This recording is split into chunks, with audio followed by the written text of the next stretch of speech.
जय श्री कृष्ण दोस्तों, मेरा नाम है अजय कृष्णवंशी। स्वागत करता हूं आप सभी का invincible pioneer institute YouTube channel पर। दोस्तों, हम पिछले 6-7 लेक्चर से राजस्थान के प्रमुख लोक नृत्यों के विषय में चर्चा कर रहे थे, जिसमें हम राजस्थान के व्यवसायिक लोक नृत्य, धार्मिक लोक नृत्य, क्षेत्रीय लोक नृत्य आदि लोक नृत्यों के विषय में चर्चा कर चुके हैं। थोड़ी बहुत चर्चा हमने शास्त्रीय लोक नृत्य के विषय में भी की थी, जो जिसका संबंध राजस्थान के केवल जयपुर घराने से है। आज हम शुरुआत करने जा रहे हैं दोस्तों राजस्थान के जनजातीय नृत्यों की। जनजातीय नृत्य यानी कि जो जनजातियों में ऐसे लोक नृत्य राजस्थान की जो कि जनजातियों में किए जाते हैं, जनजातीय नृत्य कहते हैं।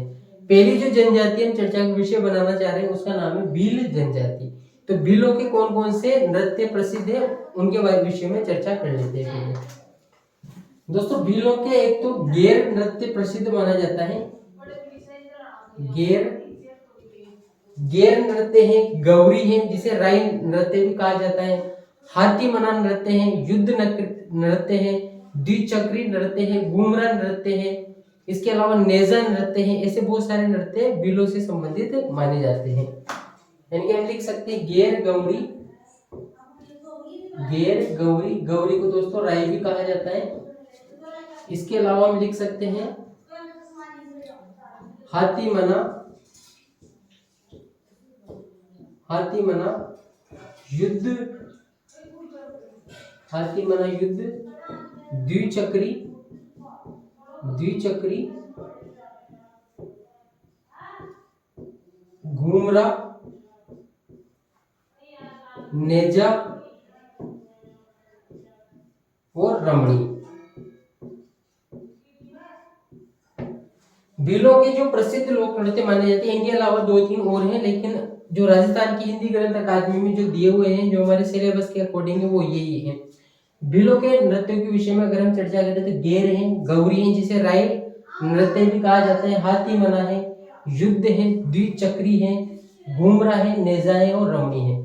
दोस्तों, इनमें से हम सभी के विषय में चर्चा कर सकते हैं, लेकिन हमारी प्रतियोगी परीक्षाओं की दृष्टि से गेर नृत्य थोड़ा ज्यादा महत्वपूर्ण हो जाता है, इसके अलावा गौरी नृत्य ज्यादा महत्वपूर्ण हो जाता है। तो इनके विषय में थोड़ी सी डिटेल में चर्चा करना चाहिए।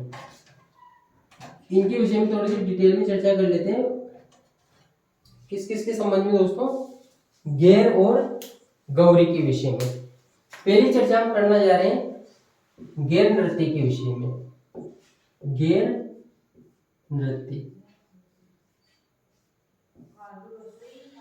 दोस्तों, गेर नृत्य का गेर नृत्य नाम क्यों पड़ा, इसके संबंध में भी हम चर्चा करेंगे, लेकिन हम क्रमबद्ध तरीके से चर्चा करते हैं। गेर नृत्य बाड़मेर, मेवाड़ तथा बाड़मेर क्षेत्र की भीलों का प्रसिद्ध नृत्य माना जाता है। यानी कि हम कह सकते हैं दोस्तों, गेर नृत्य जो है ये मेवाड़ तथा बाड़मेर क्षेत्र के भील पुरुषों का प्रसिद्ध लोक नृत्य माना जाता है, जो कि होली के अवसर पर किया जाता है। पहला पॉइंट हमारा ये हो गया कि इसका क्षेत्र क्या है, मेवाड़ और बाड़मेर है। मेवाड़ और बाड़मेर, मेवाड़ और बाड़मेर क्षेत्र के भीलों के द्वारा किया जाता है। और भीलों के द्वारा भी कौन सी भीलों के द्वारा दोस्तों? पुरुषों के द्वारा, भील पुरुषों के द्वारा किया जाता है। कब किया जाता है प्यारे दोस्तों? होली के अवसर पर किया जाता है। कब किया जाता है? होली के अवसर पर किया जाता है। गेर नृत्य मेवाड़ बाड़मेर क्षेत्र के भील पुरुषों के द्वारा होली के अवसर पर किया जाता है। और इस नृत्य की क्या खास बात है उसके संबंध में भी हम चर्चा करना चाहेंगे। दोस्तों, इस नृत्य का गेर नाम क्यों पड़ा? क्योंकि गोल घेरे में ये नृत्य किया जाता है। गोल घेरे में ये नृत्य किया जाता है। गोल घेरा मतलब हम कह सकते हैं दोस्तों वृत्ताकार पथ में ये नृत्य किया जाता है। कौन से पथ में? वृत्ताकार पथ में। गोल घेरे में या फिर वृत्ताकार पथ में इस नृत्य को किए जाने के कारण इसका नाम पड़ा दोस्तों गेर नृत्य। प्रारंभ में इसको गेर नृत्य कहते थे, गेर, लेकिन बाद में ये गेर किस में कन्वर्ट हो गया? इस वाले गेर में कन्वर्ट हो गया। गोल घेरे में गेर नृत्य किए जाने के कारण इसको घेर नृत्य कहा जाता था, लेकिन कालांतर में गेर शब्द में परिवर्तित हो गया।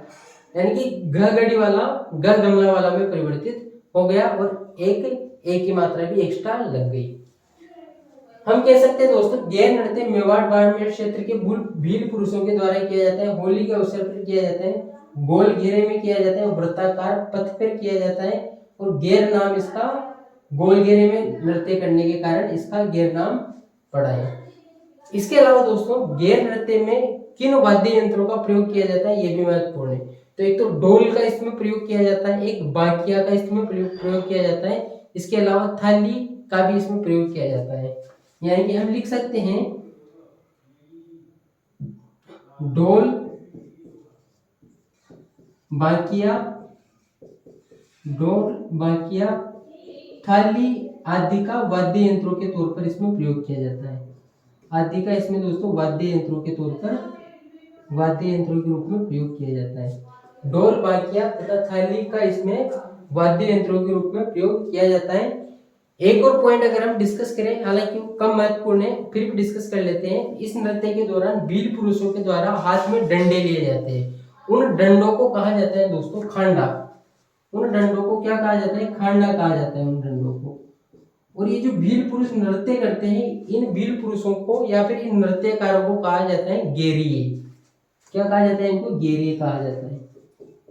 यानी कि इस नृत्य के दौरान वीर पुरुषों के द्वारा जो अपने हाथों में डंडे लिए जाते हैं, उन डंडों को खांडा कहा जाता है, तथा वो वीर पुरुष जो कि इस नृत्य को परफॉर्म करते हैं, प्रदर्शित करते हैं, उनको गेरिया भी कहा जाता है।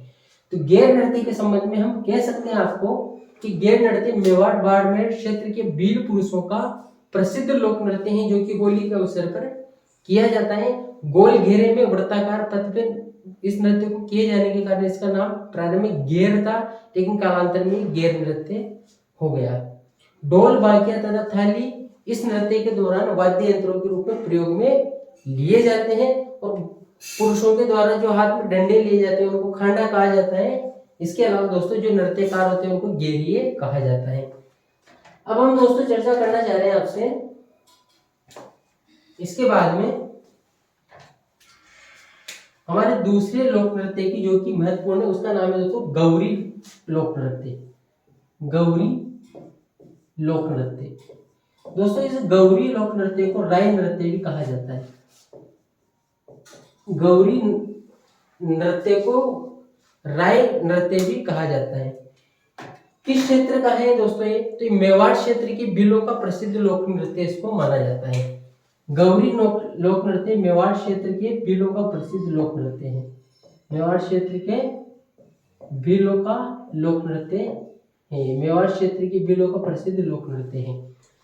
इस नृत्य का नाम गौरी क्यों पड़ा, तो भगवान शिव की जो पत्नी थी उनका नाम था दोस्तों गौरी, तो गौरी के नाम से इस नृत्य का नाम गौरी पड़ा है।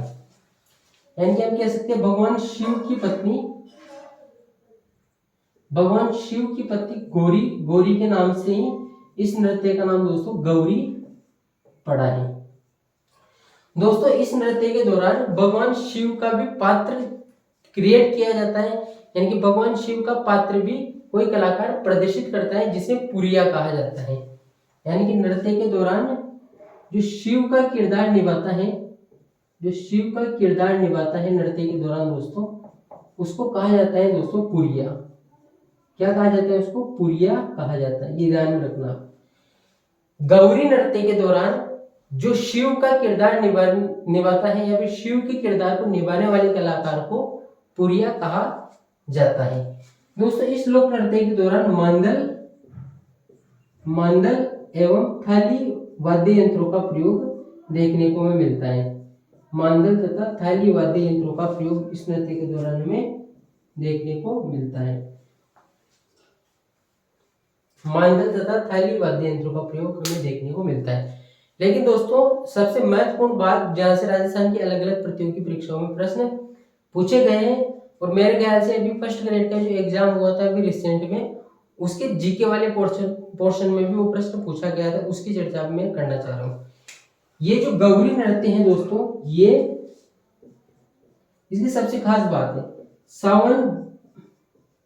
सावन भादो महीने में 40 दिन तक लगातार किया जाता है। ये सबसे महत्वपूर्ण बात है। गौरी नृत्य जो कि मेवाड़ क्षेत्र की भीलों का प्रसिद्ध लोक नृत्य है, ये सावन भादो के महीने में 40 दिन तक लगातार इस नृत्य को किया जाता है और यहाँ से राजस्थान की अलग अलग प्रतियोगी परीक्षाओं में लगातार प्रश्न पूछे गए हैं। पिछली बार फर्स्ट ग्रेड के पेपर में भी ये प्रश्न पूछा गया था, अभी रिसेंट में जो फर्स्ट ग्रेड का एग्जाम हुआ है। तो हम कह सकते हैं दोस्तों गौरी या फिर राई नृत्य भीलों का प्रसिद्ध लोक नृत्य है, मेवाड़ क्षेत्र की भीलों का प्रसिद्ध लोक नृत्य है। भगवान शिव की पत्नी गौरी के नाम पर इस नृत्य का नाम गौरी पड़ा है। शिव का किरदार निभाने वाले जो कलाकार होता है उसको पुरिया कहा जाता है और मांदल तथा थाली आदि वाद्य यंत्रों का इस लोक नृत्य के दौरान प्रयोग किया जाता है। यहाँ से दोस्तों फर्स्ट ग्रेड के पेपर में प्रश्न आया था। एक बार फिर से इसको मैं रिपीट करना चाहूंगा। गौरी या फिर राय नृत्य जो कि राजस्थान के भीलों का प्रसिद्ध लोक नृत्य है। इस नृत्य के दौरान सावन तथा भादो महीने में लगातार ये नृत्य 40 दिनों तक भील पुरुषों के द्वारा प्रदर्शित परफॉर्म किया जाता है। ये इंपॉर्टेंट पॉइंट हो गया। इसके अलावा दोस्तों इसमें भी जो इंपॉर्टेंट पॉइंट थे मैंने डिस्कस कर लिए। भीलों के लोक नृत्य हमारे कंप्लीट हो चुके हैं। भील जनजाति के नृत्य हमारे आज कंप्लीट हो चुके हैं। नेक्स्ट लेक्चर में हम गरासियों के नृत्यों के संबंध में चर्चा करेंगे और गरासियों का जो प्रसिद्ध नृत्य है वालर नृत्य उसके संबंध में अगले वाले लेक्चर में चर्चा करेंगे। उम्मीद करता हूँ दोस्तों ये पर्टिकुलर लेक्चर आप सबको आपके कॉम्पिटिटिव एग्जाम में निश्चित तौर पर फायदा पहुंचाएगा। अगर लेक्चर को आपने शुरू से अंत तक देखा है तो थैंक यू वेरी मच, धन्यवाद, जय श्री कृष्ण।